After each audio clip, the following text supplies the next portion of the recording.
Talking about the stick smash. Last time, we learned what the stick smash is, why to use it, and when you can use it. This session, we're going to break it down into digestible bites so that we can build it up and be one step closer to being able to apply it in our own play. So before we start on the stick smash, I want to recap the initial movements that lead us up to the power smash, because they're the same ones as we'll use for the stick smash, but the difference will come in the technique of actually hitting the shot. So you'll recall about the metaphor of the hula hoop. We want to keep that hula hoop moving all the time. It's very subtle. We're not actually going like this, but we're keeping that energy flow going all the time when we're moving around the court. So like we learned for the power smash, we keep our hula hoop, we get our spider pushes, we're pushing down from the ground. And for the stick smash, just like the power smash, there are 3 ways of hitting 3 feet positions that we can choose to use when hitting the stick smash. The first one being, exactly, you remember from the last module, off of 2 feet when you were on the ground.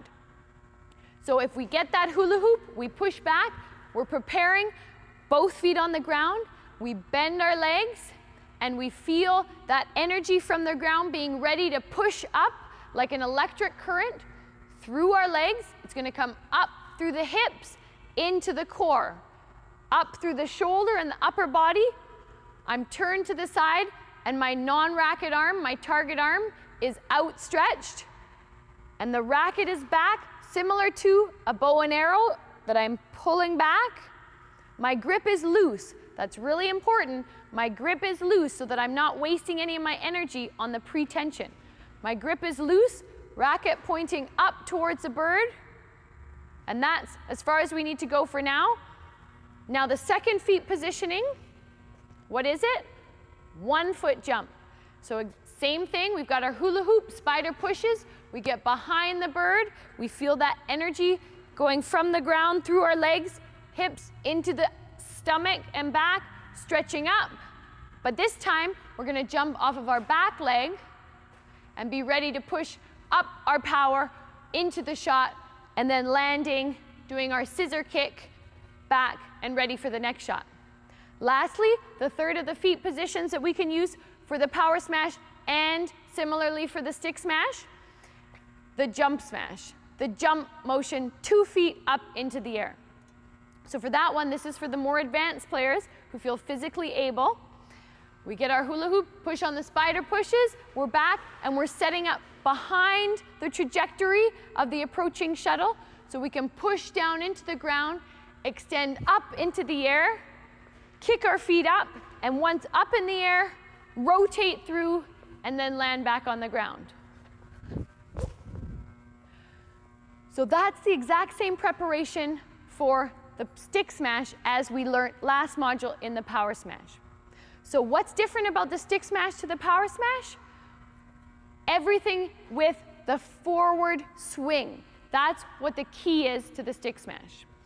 So in the power smash, we're setting up, we're coming through with our elbow, over, extending the elbow up over the ear, near your head, because if it's out to the side, you're not going to get as high a contact point.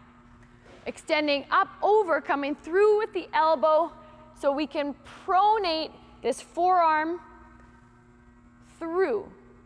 Now that's the same as the power smash, and this is where it gets different, the power smash to the stick smash.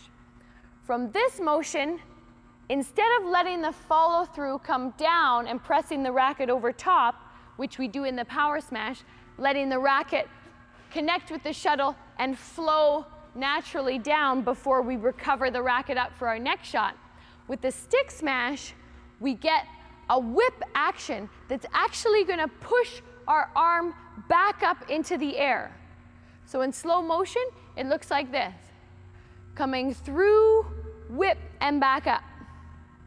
Back, coming through, all the same. I'm low, stretching up through the abs, reaching over, pronating the forearm through, and then as soon as I contact the shuttle, my racket whips back up into the air. Connect and back up. Connect and back up.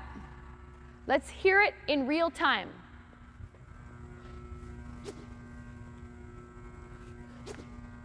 Now you'll notice, different to the power smash, the stick smash swing, you will hear 2 swoosh sounds of the air traveling through the strings. Listen for the power smash. We've got 1 swoosh. With the stick smash, we've got 2. And that's because the first comes with the forward motion and the second comes with the back swing, where I whip the racket head back up into the air where the racket came from. Watch again.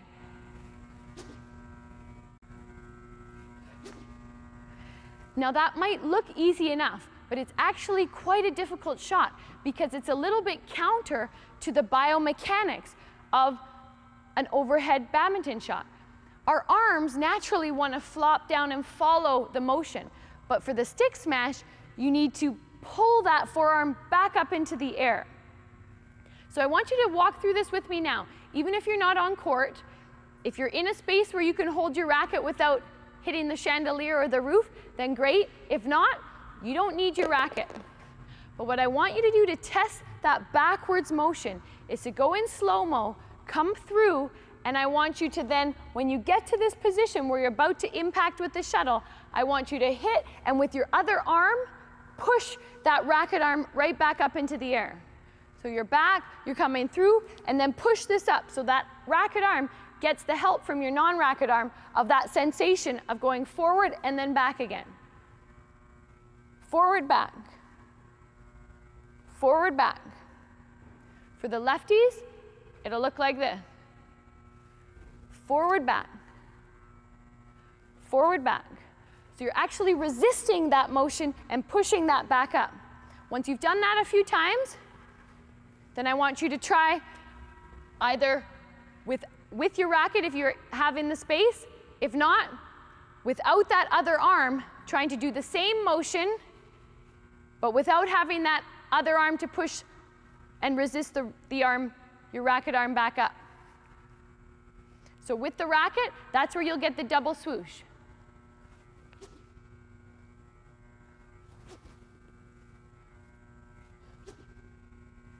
A great metaphor that I use when I'm teaching the stick smash is that of whipping a towel against something or someone.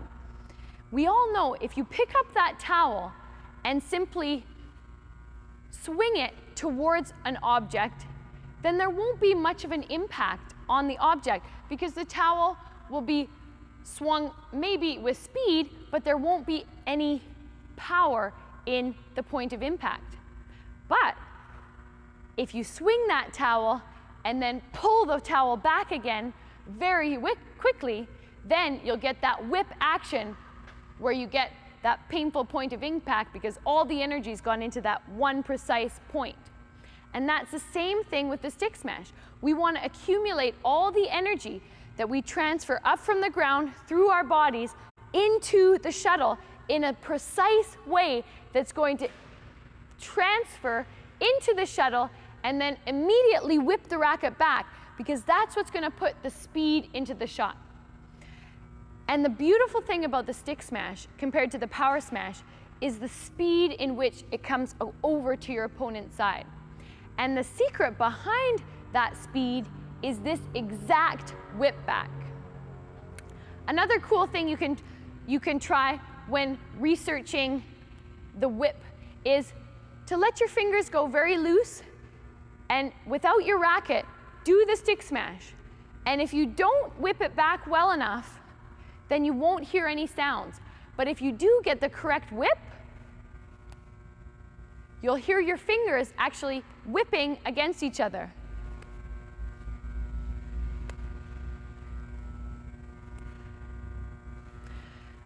Another way that you can practice this somewhat sounding simple but actually quite difficult forearm movement and whip action is if you go up to the net, so maybe before your next practice, or if you have access to the court, or even if you're at home in your office, kneel down about an arm's length away from the net. And with your racket, you need your racket for this one. You're gonna turn to the side and imagine like you're standing. So you've got this energy transferring up through your core, into your shoulders, and back into your upper body, opening up in the chest, and then coming forward and trying to imagine that you're hitting a shot that's coming up from your opponent's side, and you're trying to block it back over without touching the net tape. So it looks like this. I love this exercise because if I don't get the correct whip back action, I'm going to hit the net, and then it's really obvious, because sometimes if I do it away from the net or just standing, I won't really know if I'm reaching up and getting the correct whip action. But being close to the net, then I can tell the proof. If the net moves, then I haven't whipped back well enough. Now the last point I want to touch on with the stick smash that you can also practice being down in this bent position is the breathing. We talked about with the smash that you want to coordinate your breathing, so you're inhaling as you're approaching the shuttle and exhaling sharply as you're connecting with the shuttle. So inhaling, exhaling when you connect, inhaling, exhaling. And the reason for that is that when we're exhaling, that is when we're contracting our stomach muscles. And that is going to put that extra bit of energy up through into the shuttle and really use our core power to come over top and increase the angle of the shot. So your assignment for this session is to do 12 swings 10 times. You can do 3 sets standing up, either with or without the racket, getting that motion. It doesn't have to be fast, but get that motion and understand the technique. If we don't understand the technique, we won't be able to implement it when it comes to doing it in a game situation.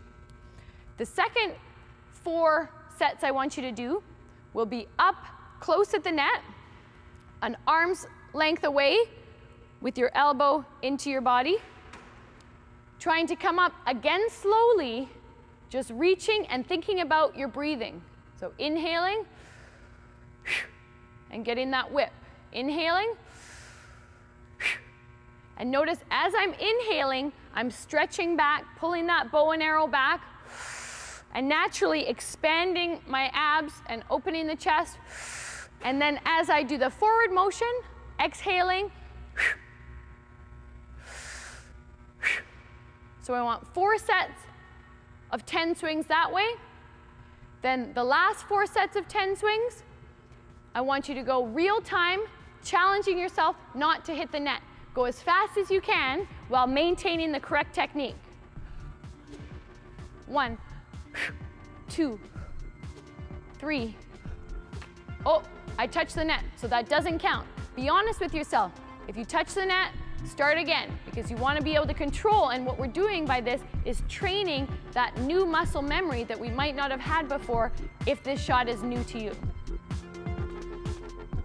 So until next session, and for the rest of this stick smash module, stick your game up.